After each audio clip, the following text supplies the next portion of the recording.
The Heart Sutra goes through each of those elements basically and negates them and says that they don't exist. So,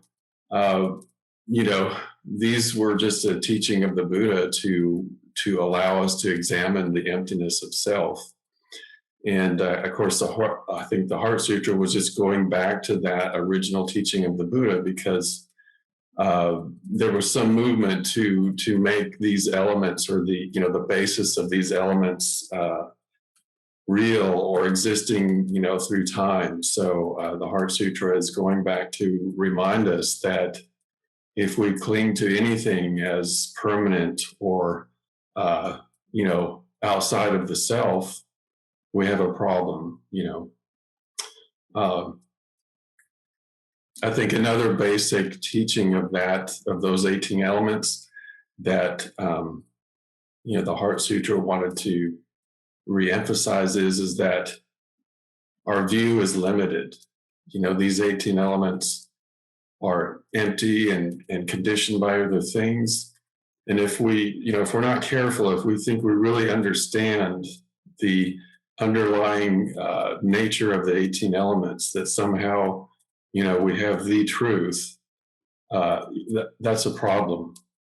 So we always need to understand that our view is limited, that, that's basically what the teaching of the 18 elements is that we have a limited perspective and we can broaden it, but we always will have a limited view. So delusion is, in a certain sense, is just the nature of our life. And so the Heart Sutra is telling us how to practice with that. Then we talked some about the 12-fold chain, and that's a really interesting, teaching that we could spend a lot of time on, but I'm just going to talk a little bit more about it.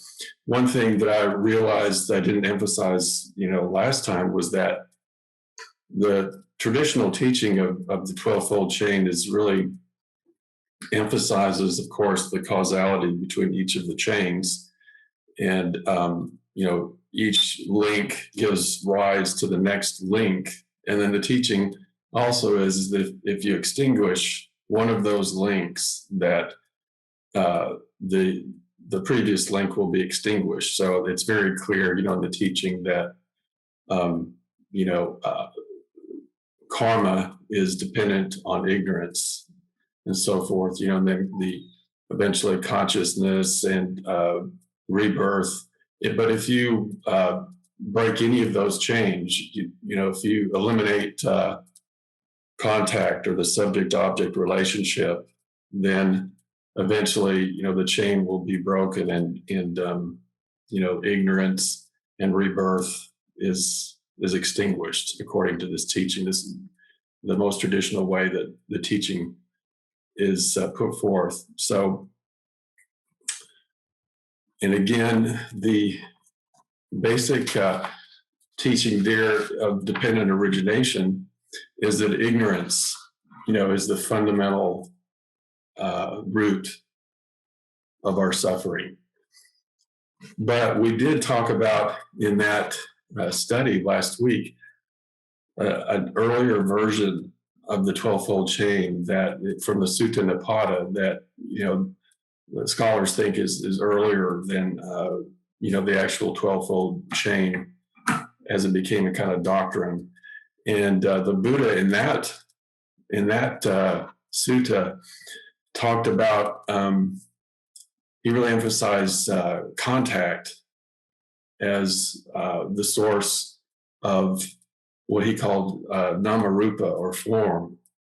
And this namarupa is, that scholars also think, is an earlier version of that word that's part of the chain. It just means the body and mind.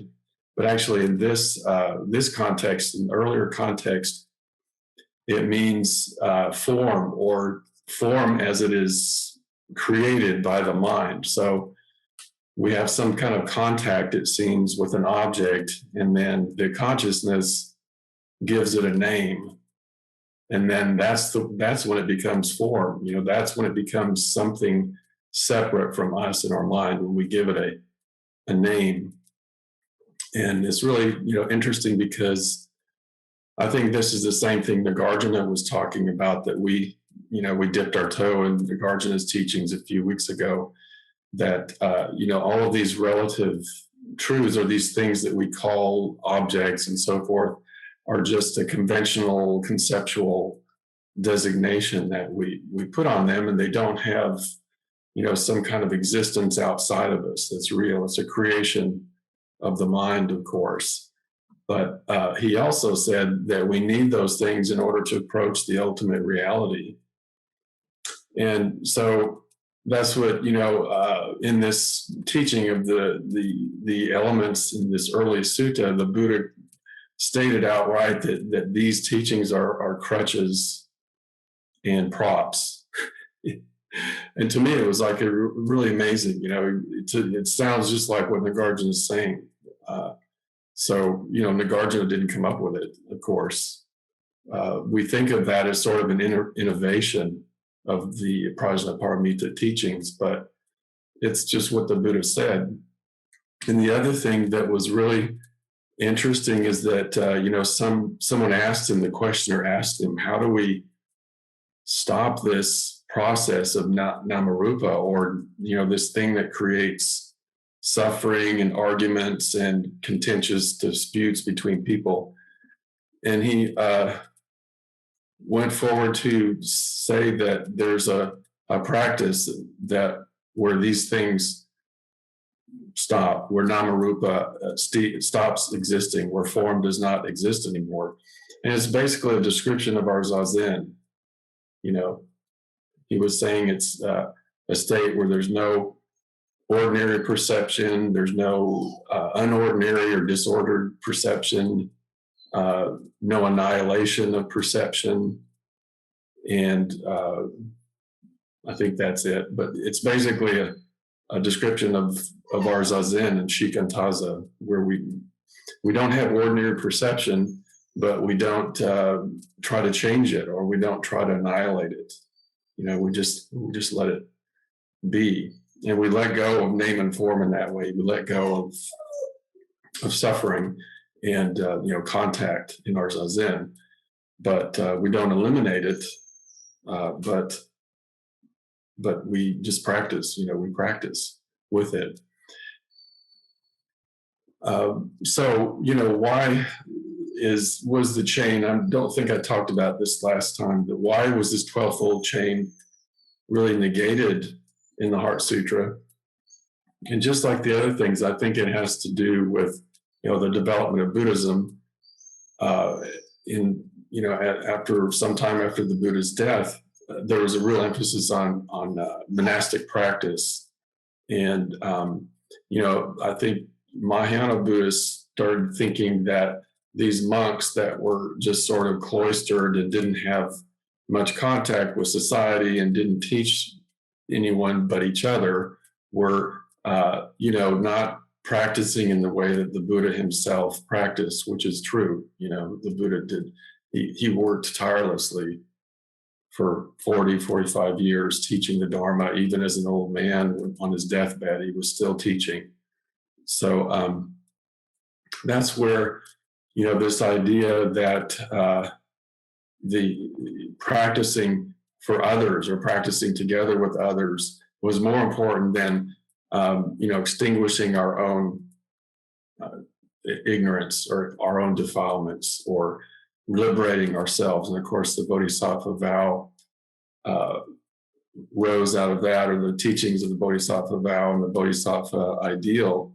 But, we really see that Bodhisattva ideal in the life of the Buddha. It's not really, to me, an innovation. But so, it got to be where in this monastic setting that this 12-fold chain took on some kind of a life of its own, from this perspective that no one really could understand except a select group of elite monks who, could delve into it deeply with other monks.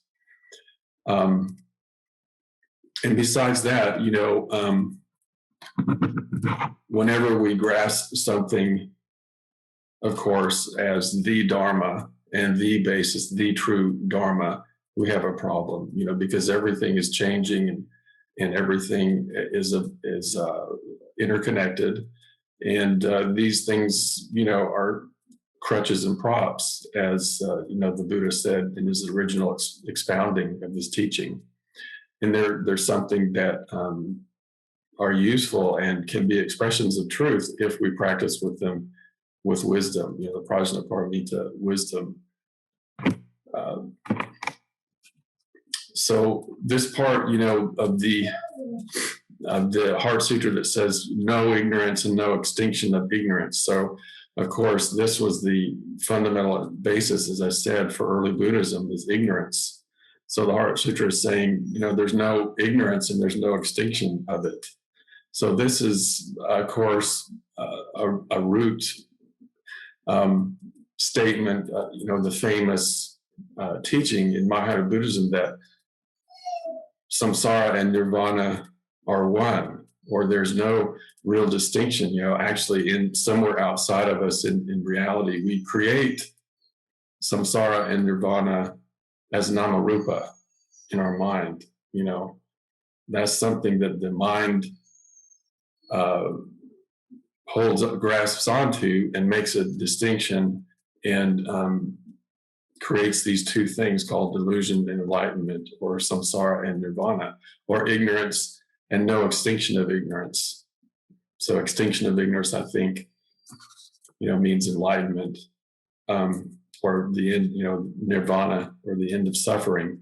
But, it's, if you think about it on a practical level too, it's really kind of dangerous to say this person or I or anybody has extinguished ignorance and they're completely free of ignorance. We've seen all kinds of problems arise in our, modern society with gurus who tell us this kind of thing, of course. But what person can ever not have something else to learn, because things are always changing and things are always interconnected with something else. So there's always, something else to learn. I mean, I even think of the Buddha after he, his so-called enlightenment, when he came out of his retreat, his enjoyment of his end of samsara, the first person that he met, was not so impressed. I can't remember exactly how the story goes, but he said the guy was another ascetic, or another monk, and a wandering monk, and he says to the Buddha, like, who are you, or something to that degree, and or something to that effect. And the Buddha said, well, I've attained liberation. I'm awake. And the guy's just like, right, okay, yeah, see you. That's good, nice to meet you. So he was not impressed, and he did not become one of his disciples. And the Buddha had something to learn about people, like, and how to present this teaching, or of course, after that, he taught the 5 ascetics that it said were awakened, because he taught them actually the 4 Noble Truths, which we will,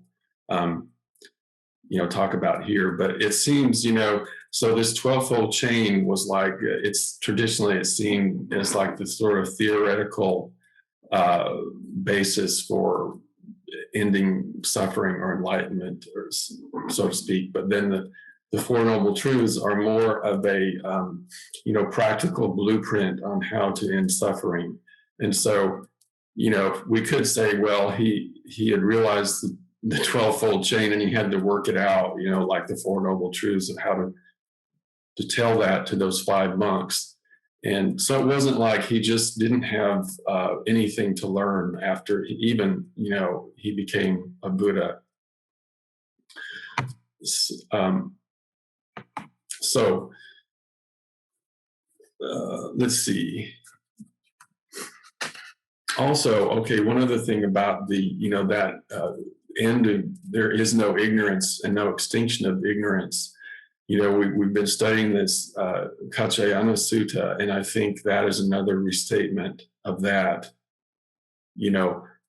The ending of ignorance, the distinction between, the arising of delusion and enlightenment, or the arising of ignorance and the extinguishing of ignorance. If we grasp at either one of those, we're going to either go into some kind of idealism or some kind of nihilism.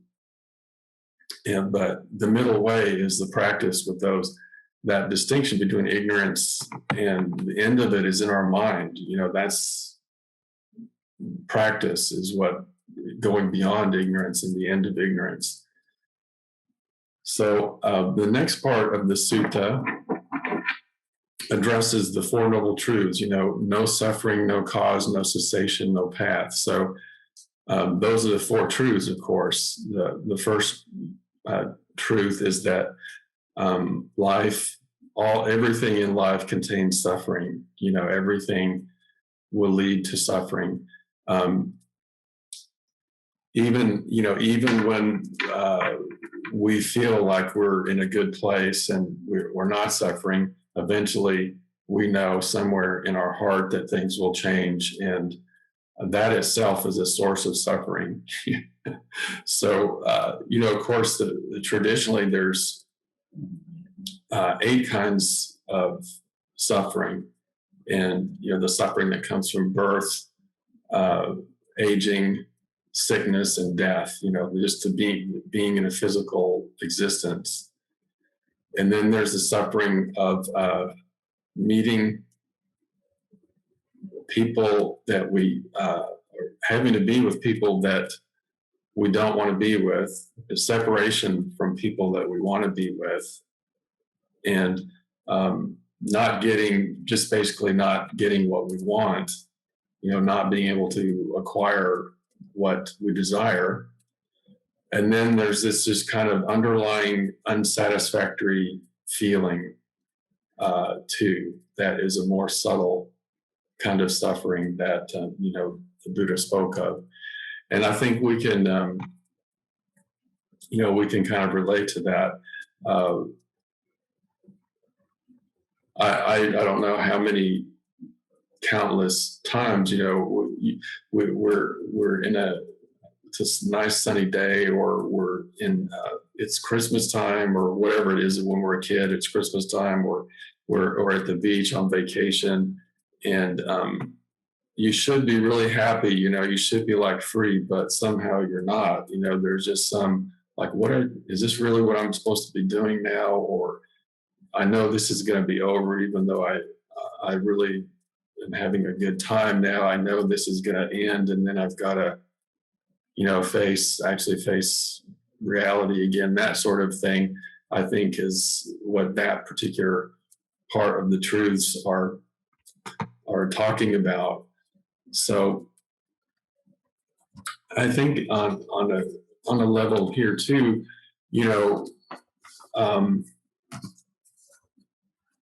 sometimes we feel like we really understand this desire, this being pulled around by our desires or pulled around by our aversions, and that if we can just have a good enough desire, it'll be okay. If we can we kind of fool ourselves into thinking that, if we have the right desire, we'll be all right. So, and I'll talk about this a little bit more. It's really interconnected with no attainment. The really crux of this part of the sutra, probably no attainment.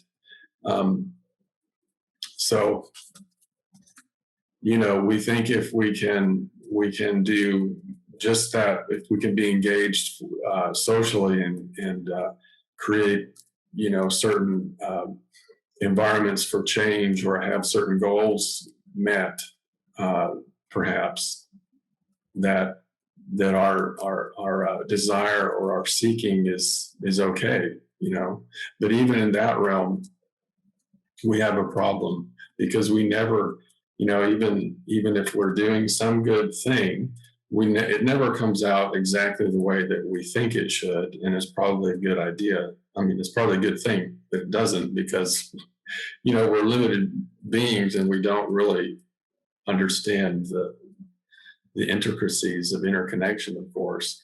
But anyway, this is the first noble truth. Everything that we encounter in our life is characterized by suffering in some way. So the second truth, of course, is that the cause of this suffering is craving.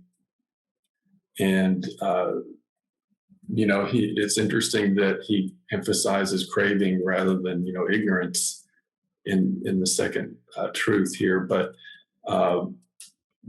ignorance is really the source of craving too.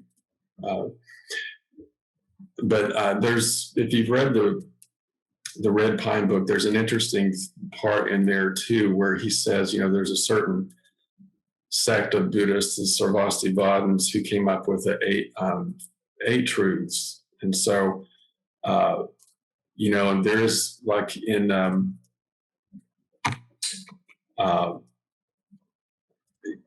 traditional Buddhist teaching, there are these realms. We're in this realm of desire, but there are these other realms that we can reach in meditative states that go beyond desire. The form and the formless realm.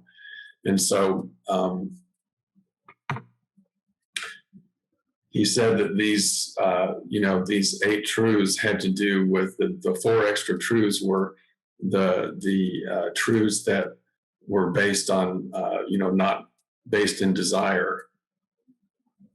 So it's kind of an interesting thing, that there's some realm where we don't actually have desire, but the ignorance, I think, is what he was saying, that the ignorance teaching came from this realm where there's no desire, the ignorance of the Four Noble Truths. And so anyway, read about that in the Red Pine book if you're interested in that, because it's kind of an interesting part, I thought.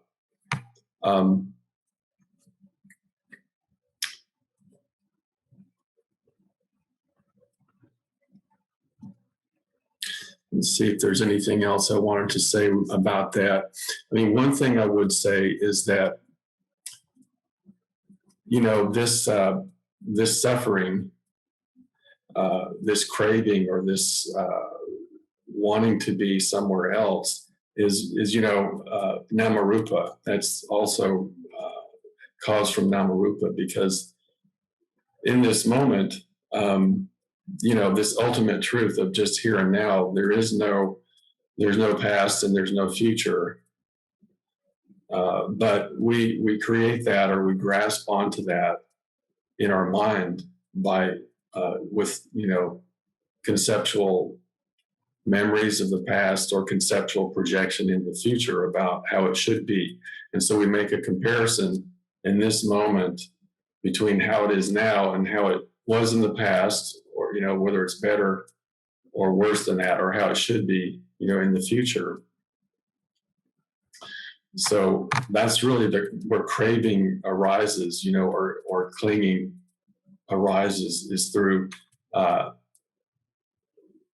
grasping this relative truth that we take as an ultimate truth, to put it in the terms of what Nagarjuna said, by making comparisons.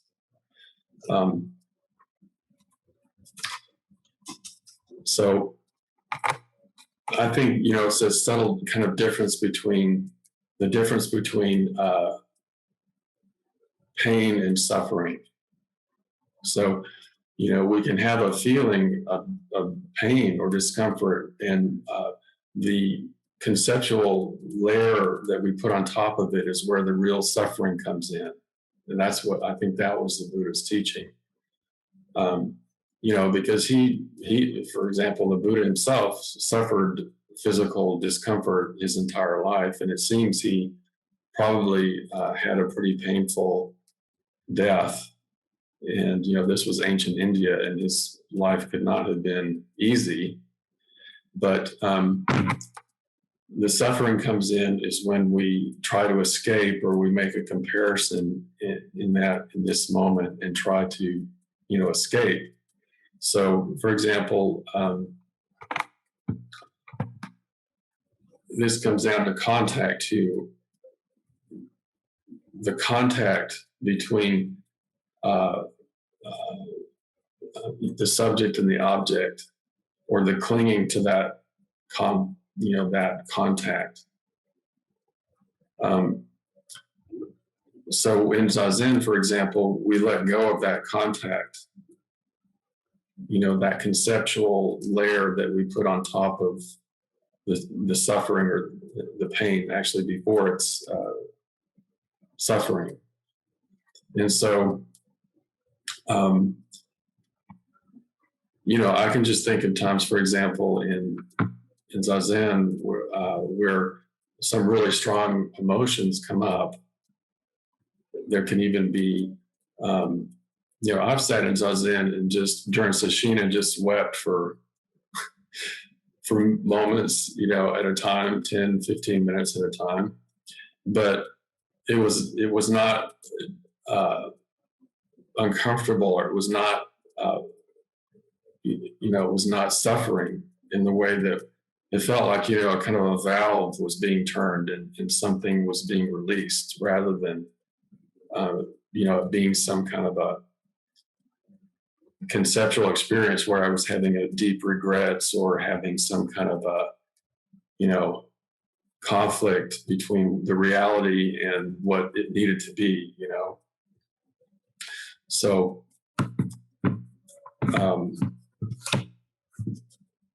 I think that's a important part to remember about this second truth. Well, now in this second truth, the second noble truth, actually the Buddha talks about three kinds of craving. And, there's craving for sensual desires, and there's craving for existence, and craving for non-existence. So he said these are the three types of craving. And, I think it's very interesting. These, again, are kind of related to those formless realms, where there's supposed to be some realm where there's no sensual desire, But we can actually talk about this in terms of, our life too, today on a more practical level. So sensual desires, I think we're familiar with that kind of craving. But, existence, I think craving for existence is our kind of, this would be in traditional Buddhism like a heavenly realm, I think, where, this craving for fame, for profit, for recognition, for a lot of, material things or recognition by others. But also the craving for non-existence is, I think, important to recognize what that can mean too. And, in ancient India, it was thought that there was some realm where it was kind of a nothingness, where it was just like this kind of peaceful, eternal state of being asleep, I guess, something like that. And, sometimes I think we think that's what our Zazen is supposed to be, like or in certain practices, there's this is kind of the goal of getting to this place where, we don't have any pain. And it's not a bad thing, like a kind of trance state, or a state where we feel completely tranquil. But that is still samsara, that's the teaching here, is that's okay. It's not like, a bad thing to be in that state, but that is still samsara. And because it's conditioned by other things, and it will change. You cannot stay in that realm all the time. You can have a deep kind of experience of nothingness or whatever it might be, a trance state of complete tranquility. But sooner or later, you have to come back off the cushion and deal with the real world. So that's not enlightenment. So it's a real it's important thing to remember, in these teachings. So I think, again, we can relate that to the Kaccayana Sutta, of course, to existence and non-existence is very explicit in that teaching. And the Bodhisattva is the one who, doesn't buy into suffering because of wisdom, and they don't get caught in bliss because of compassion, bliss or tranquility. So they're dancing between this existence and non-existence. Okay, so the third truth is, of course, the Eightfold Path. And so we probably, we won't go through and speak of each of those elements of the Eightfold Path, but this, of course, was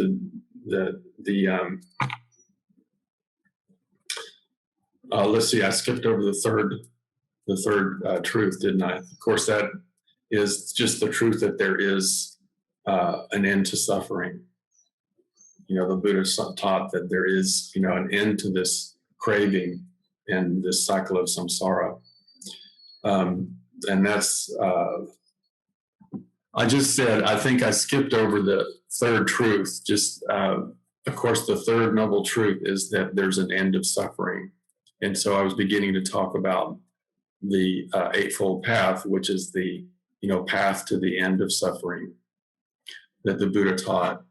And to me, one of the most interesting things about that is that the first element of that Eightfold Path is, right view. And usually that's seen as, the four noble truths, like the truth of the Four Noble Truths, to see the nature of reality as the Four Noble Truths. So there's a lot of things going on here. One is that I think, if we cling to knowing, thinking we know what right view is, that's a view. The Buddha was very clear that the cause of suffering in, many of his teachings is that we cling to a view. And so what is this right view then? And if we say that it's just, that's what the Heart Sutra, I think one of the main things it's saying here, if we cling to this teaching, if we cling to Buddhism in general as truth or a dogma, that's not Buddhism. So when when we have the view that we know the view, that's not Buddhism. And the other thing too, of course, is that the Kaccayana Sutta was another way of defining right view.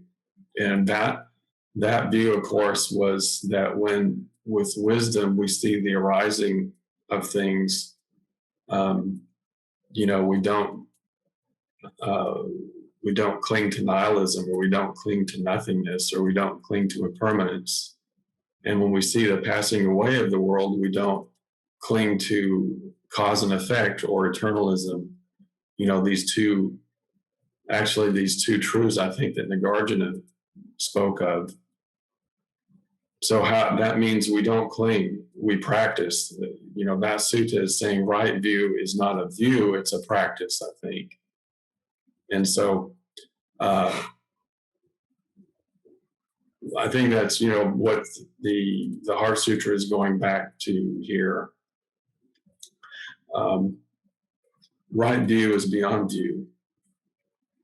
So when the fact that it's the first of the path, the first element of the path, tells me that it means that that's, it's very important to practice with the other elements of the path in that way, that actually all of these elements are just practice. They're not something to be clung to as a dogma or some kind of a real thing that exists outside of our practice.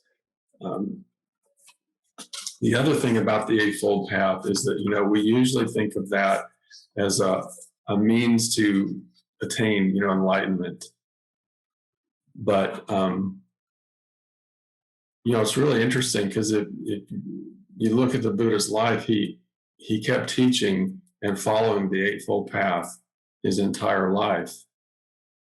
So, why did he do that if it was just a way to attain Buddhahood or to attain awakening? So, through that teaching, I think he showed that the Eightfold Path or practice itself is an expression of enlightenment. That's what Buddhas do, or that is what a Buddha is somebody, it's silly to put it in these terms, but that is, it's practice itself. It's not something actually possessed by a person. But so he did say, well, yes, this is what you need to progress in a way. You need to follow this path and walk this path. But we make the path a path by walking it. There's no path unless we walk it. There's no awakening unless we walk the path.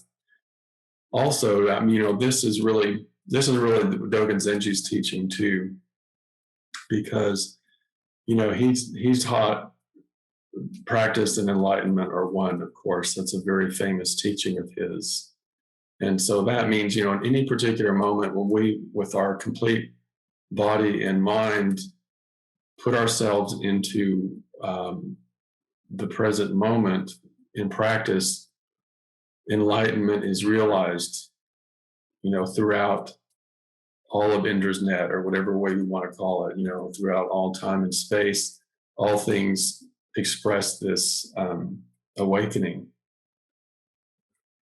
The other part of it is that he never negated, cause and effect, though, as especially there's different times in his teachings where it seems that he did, but he didn't. He also said that we never have to quit walking the path, and we make progress. We become more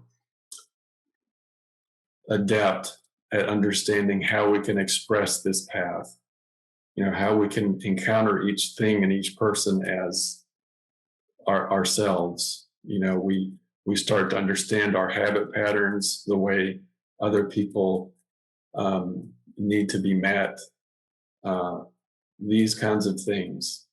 So both of those elements are there, and I think that was the Shakyamuni's teaching too, in just the way that he lived his life. And it's not like there's no enlightenment. Some people say in Soto Zen there's no enlightenment, and in a way that's from this ultimate perspective, that is Mahayana teaching. There's no delusion, no enlightenment. But from the other perspective, of course, we're suffering, and we need to address that. So that's the path, as we walk it. So walking the path and then expressing complete enlightenment in any particular moment are these kind of two views, these absolute and relative views, I think, that Nagarjuna, talked about.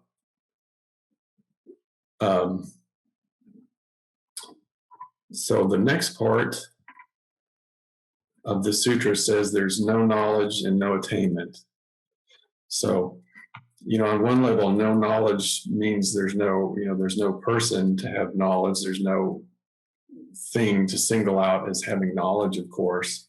But I think we can also think of it in terms of, if we say there's no ignorance, we might be tempted to say, well, there must be knowledge then, in the way that the human mind thinks, knowledge or wisdom must be there if ignorance is not there. But,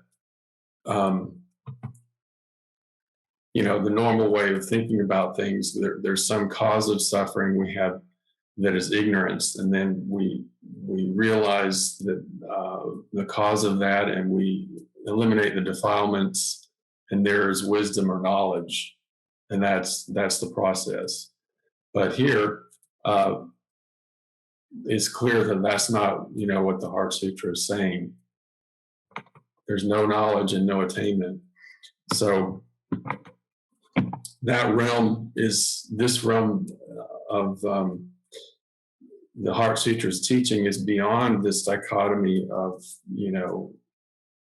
yes and no, because it contains all of it, and yet still the individual pieces are there. So here's a koan that I thought was interesting and related to this. It's case 20 of the Book of Serenity, where Daizang asks Fayan, "Where are you going?" And Fayan says, "I'm going around on pilgrimage." Zen monks in the early days of Zen, the golden age of Zen and beyond, went out, seeking other teachers and out on pilgrimage to so-called, holy sites. And Daizang said, "Well, what is the purpose of pilgrimage?" And Fayan said, "I don't know." And Daizang said, "Not knowing is nearest." So I think this is really highly related to no attainment, what we were just talking about. The walking around, I think, is going around on pilgrimage. That means practice. What is the purpose of our practice? What is the purpose of walking the Eightfold Path? And Fayan says, "I don't know." And so the commentary by Wanshi Shogaku in the Book of Serenity, he says, Nanquan said, "The way is not in knowing or in not knowing. Knowing is false consciousness. Not knowing is indifference." So if we stick on either side of knowing or not knowing, we have a problem, just like in the Kaccayana Sutta, or in the relative or the absolute perspective. And he says, now when people hear this, that not knowing is nearest, and this is where Fayan was enlightened, they immediately go over to just not knowing, not understanding, just this is it. So that's the ultimate, self in the here and now, I think. Just this is it. There's no past, no future, and there's no knowing. There's no conceptual nama-rupa creating a past and a future that we cling to that creates our suffering. But they hardly realize that a statement of the ancients covers everywhere like the sky, supports everywhere like the earth. If not knowing is nearest, then what about Shenhui's saying, the one word knowing is the gate of myriad wonders? So knowing is like compassion. It's the, teaching. It's, coming together and discussing the Dharma, or having something to say.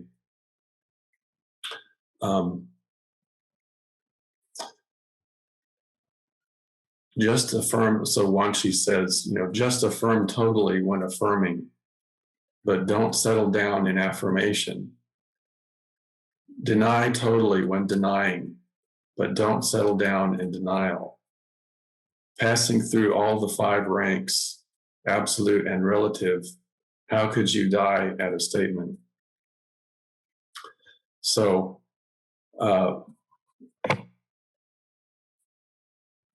I think interesting thing here to me is that he says that when you just negate, that covers all of the Dharma. When and when you just affirm, that covers all of the Dharma. So, when we create a affirmation and a negation, we create Namarupa when we say there's two different things. In the negation, there's actually affirmation, and in the affirmation, there is negation. So I think, there's no attainment, and yet there is, walking the path. So it's like, attainment within non-attainment. So we have to walk the path, but there's nothing to gain. It's a key part. It's a key part of this Heart Sutra and in Zen teaching. This no attainment, is one of the most difficult things for us to understand, or for us to explain to ourselves or to others, what that means and how we can practice in that way. Because we're really usually, we come to practice looking for something to often alleviate some pain, or as the Four Noble Truths say, we realize we're suffering, and that our way of just trying to get what we want and avoid what we don't want isn't working.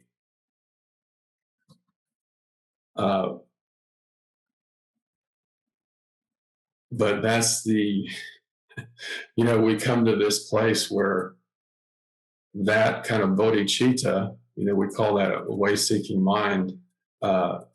We understand that is a kind of craving. Our actual urge to become awake is a kind of craving. So, like in my case, when I started practicing, I thought, when I really look at the motivation that I had, I thought at the time that I was doing something good, like I was just trying to express my spirituality, so to speak, or just trying to live well. And when I really look at it more deeply, I think I really thought,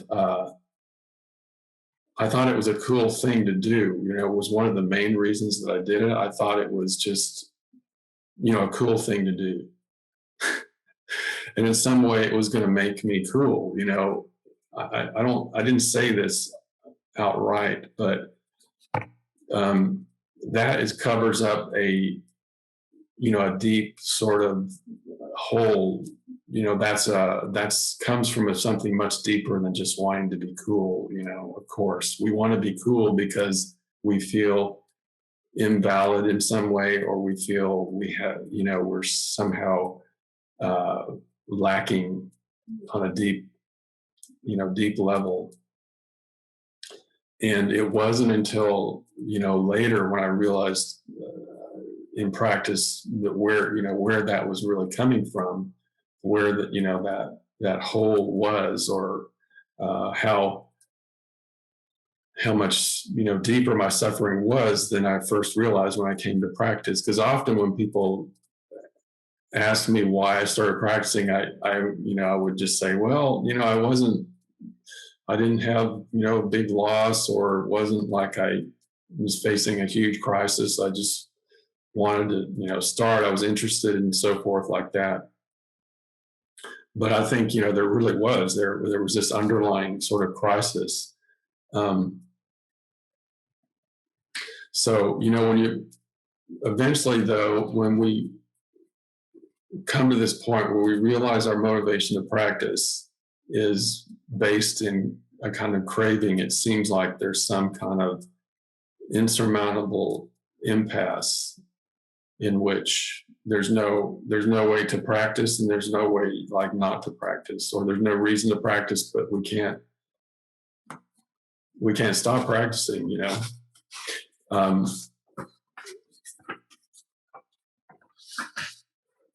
So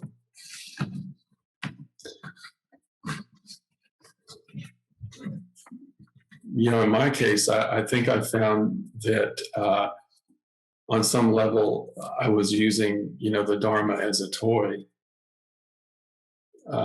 just another carrot to chase after in some way. So, you know, I wanted to be really intense. I wanted to think that I was, you know, practicing very deeply and doing a very deep practice to impress mainly myself, I imagine, or maybe others too. But I think mainly just this was the way that I made myself feel that I was okay, that I was somebody, you know.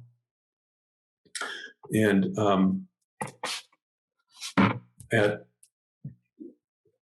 I went to sometime pretty close, not so long after I started practicing, I went to a monastery in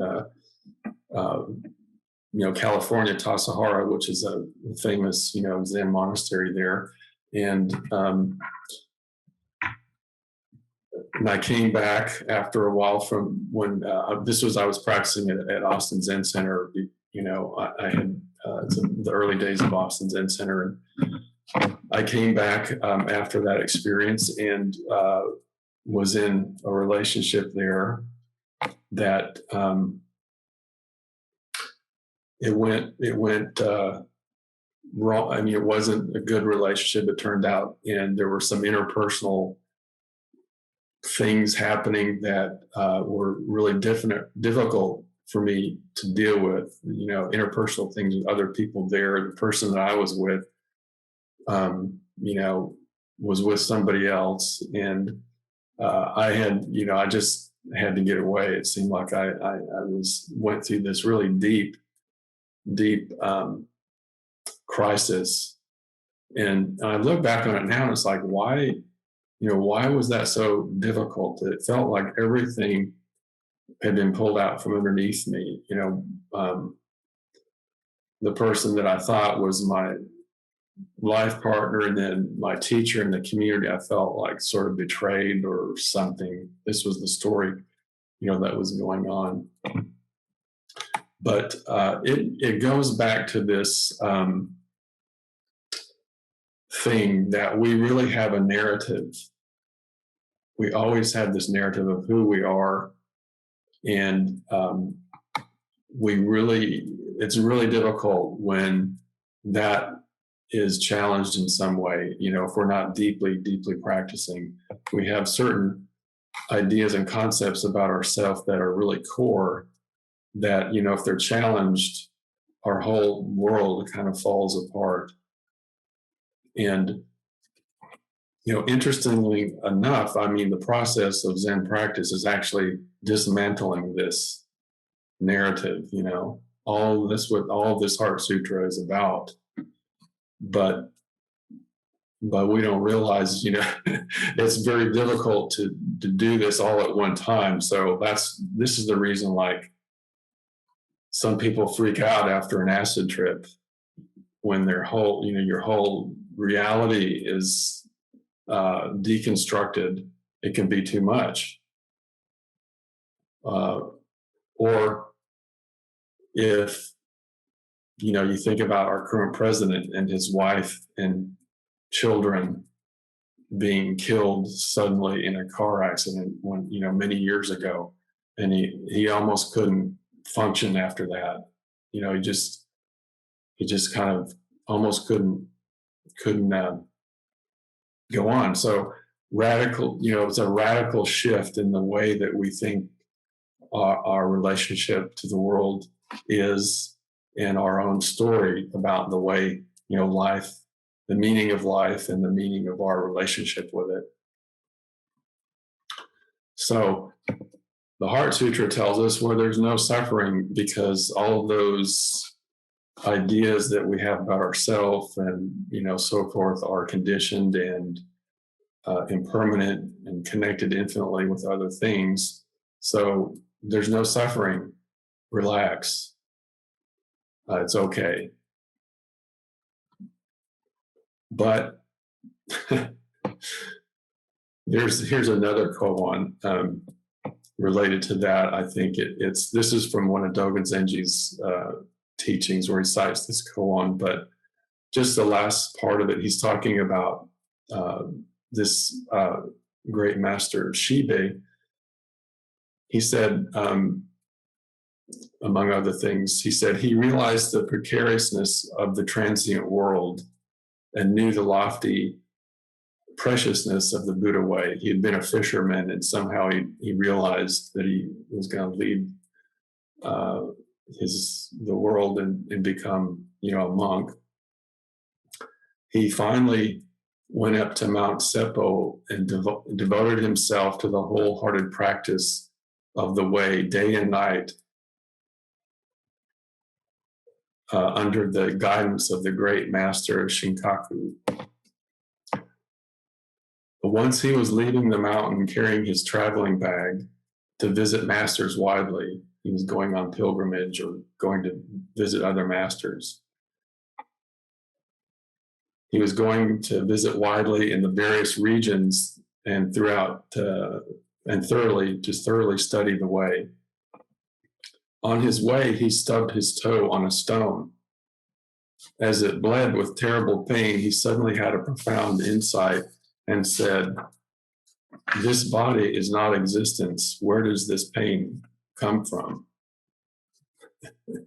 So that's kind of the deal.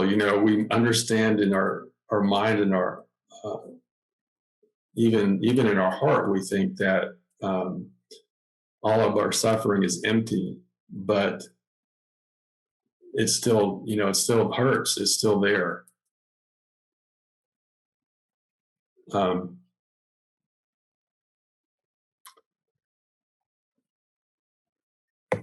So back to the, in my case,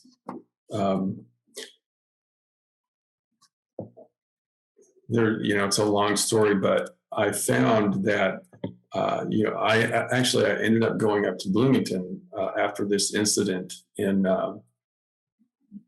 Austin, and just felt, feeling like my whole world had been turned upside down because I just didn't know anything about this new temple. For example, I had gone to see my teacher, my future teacher there. He had given a Genzo teaching on the Shogo Genzo, and I was really impressed. And I was like, this is what I want to study. But his temple was only like a few months old, and there was nothing was sort of established as far as what it meant to practice there or be a priest or anything. So it was sort of just a complete erasure of what I thought my life was supposed to be, and I didn't know what it was going to be. But I did move up there, and at one night, I remember just being in this kind of real pain, and for every minute of the day it seemed like. But one night I remember it was a Saturday night, and it was snowing, and I just decided to go over to the Zendo and sit out of, just feeling like I didn't know what else to do. And I feel like it was the first time I'd ever actually just sat there, just sat there and trying to be in my skin, and not be like some part of the narrative, and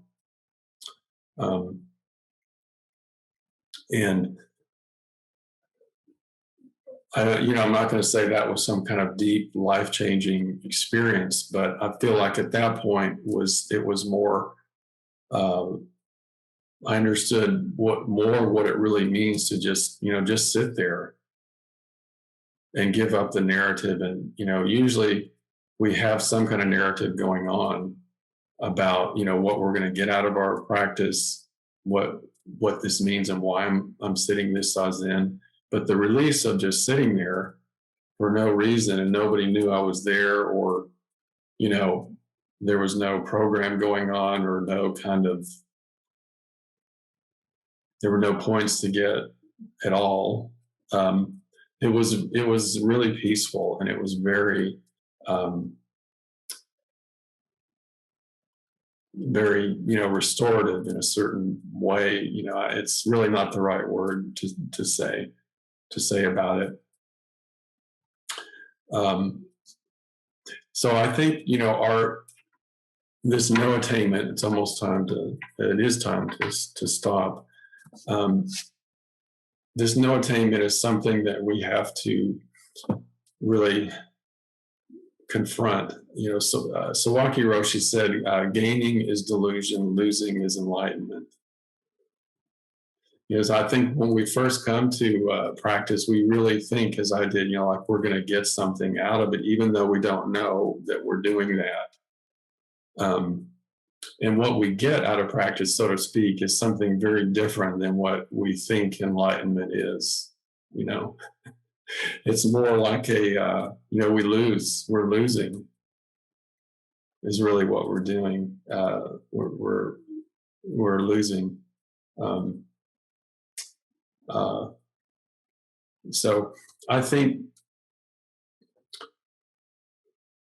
we'll talk more about this next time, and this has a lot to do, of course, with the Bodhisattva path and what it means to practice with our gaining mind as a energy for our Bodhisattva vow, rather than chasing the carrot. And it's very difficult, to know which is which. And we have to keep working with that.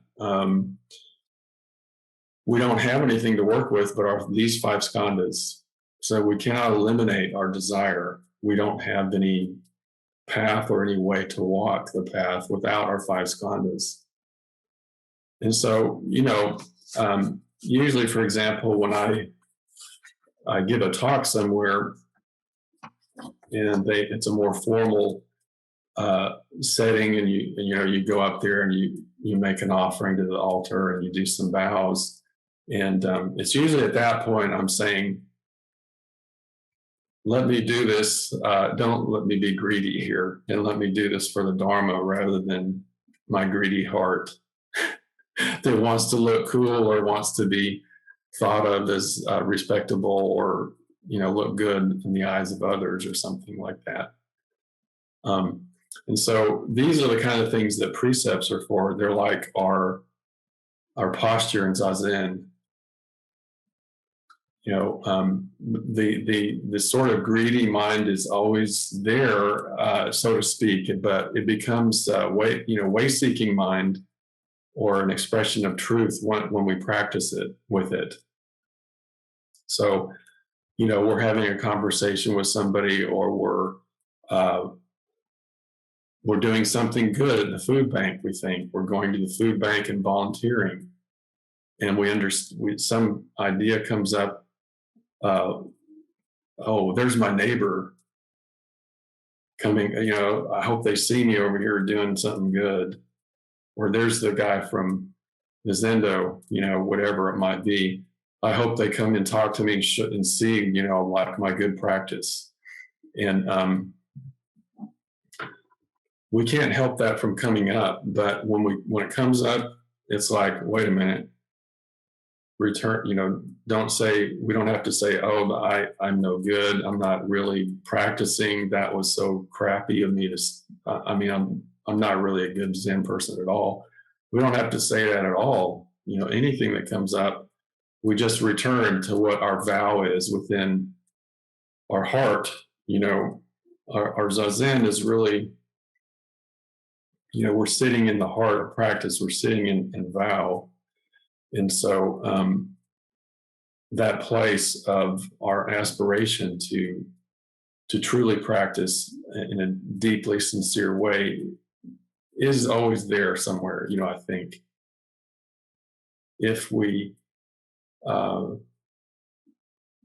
if we look for it, or if we just return to it, and it's basically just when we let go, it's there. So we don't have to come back to some place of thinking, oh, this is vow, or this is Prajñāpāramitāhṛdaya, or once we let go, that is the teaching of Mahayana Buddhism, that reality is there,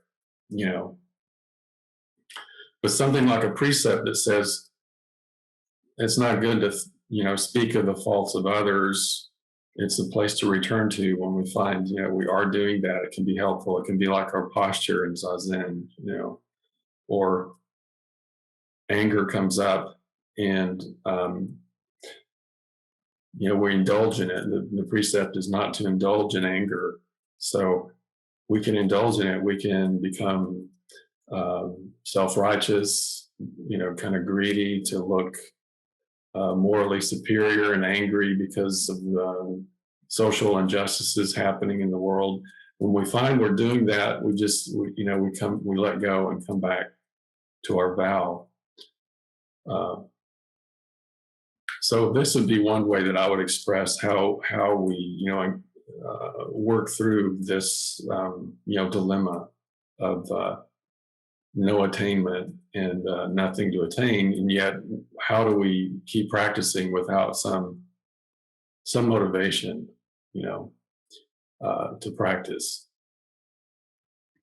But I'm going over our time here, and I think that's enough talking for now for me. And if anybody has a comment or question, we can do that now at this point.